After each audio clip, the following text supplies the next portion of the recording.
दरबार में बीरबल से जलने वाले बहुत लोग थे, जिनमें से एक बादशाह के साले मियाँ भी थे।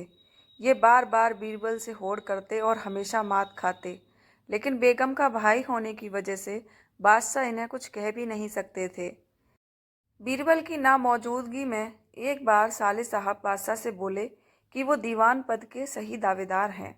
इसीलिए बादशाह ने भी अपने साले साहब की अकल ठिकाने लगाने के लिए कहा, अच्छा तो ये पता करो कि क्या हमारे महल के पीछे किसी कुतिया ने बच्चे दिए हैं, क्योंकि हमें आज सुबह से ही कुछ पिल्लों की आवाज़ें आ रही हैं।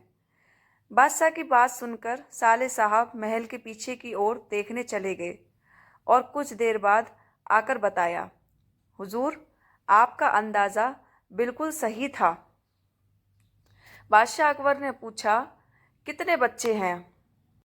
साले साहब बोले, हुजूर, मैंने गिने नहीं थे। अकबर बोले, जाओ गिन कर आओ, फिर बताओ। साले साहब ने आकर बताया, हुजूर, 5 बच्चे हैं। बादशाह ने फिर पूछा, कितने नर बच्चे हैं और कितने मादा? साले साहब बोले, हुजूर, आपने गिनकर आने को कहा था तो मैं गिनकर चला आया। बादशाह, जाओ पता करके बताओ। साले साहब देखने चले गए और आकर बोले, 3 नर और 2 मादा हैं हुजूर। बादशाह ने पूछा, नर पिल्ले किस रंग के हैं? साले साहब ने फिर नकारते हुए कहा, देखा नहीं, मैं अभी देखकर आता हूँ। अब बादशाह ने गुस्से में कहा, रहने दो, अब तुम बैठ जाओ। साले साहब जाकर अपनी जगह पर बैठ गए। थोड़ी देर बाद बीरबल भी दरबार में आ गया। तब बादशाह ने बीरबल से वही बात कही, जाओ पता करके आओ, हमारे महल के पीछे किसी कुतिया ने बच्चे दिए हैं क्या?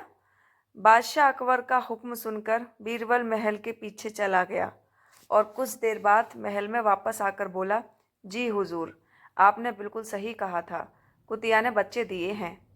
बादशाह बोले, कितने बच्चे हैं? हुजूर, 5 बच्चे हैं। उनमें कितने नर और कितने मादा?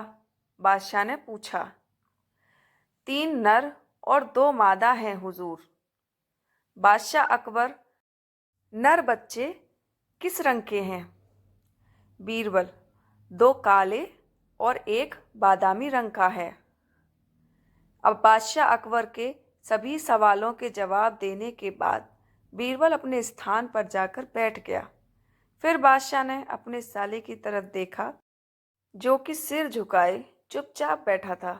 बादशाह ने पूछा, साले साहब, क्या अब तुम्हें कुछ कहना है? साले साहब के पास बोलने के लिए अब कोई जवाब न था। वह सिर झुकाए अपने स्थान पर बैठा रहा।